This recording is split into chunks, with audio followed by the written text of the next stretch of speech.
you fools already know who it is, it's time for some quick fries. You know, sometimes I want some chips or some fries, but I don't want to order any fries. I don't want to spend hours making some. That they'll have to be triple, double, triple cooked. Like, I can't be bothered doing that. So here's a recipe that's going to take you about 10 minutes while only needing a single cook. So basically, 1 large potato is equal to a portion or 2. Here is my potato. I like my fries with skin on, so I'll clean them, chop in half and cut fairly thin.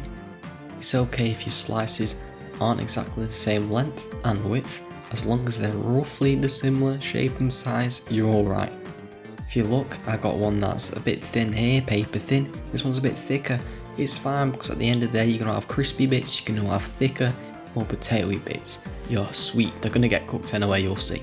After all this, we're going to wash off the starch off my potato slices and then we're going to pat them dry. I do this by popping them in a towel. Now I've got a dry bowl and my potatoes in the bowl. I'll add salt, some pepper, some chili powder and paprika, and I'll give this a mix. Adjust amounts according to your own personal taste. So I don't have a lot of oil left, roughly about 1/4 inch, not a lot at all, so I'm going to have to do these fries in 2 batches. Now because they're fairly thin and flat, we don't need a lot of oil. That's what makes these fries fairly easy to make. We don't use a lot of oil as well. So, in the heat now, I'm going to throw in a fry. If the oil sizzles, then you know it's ready.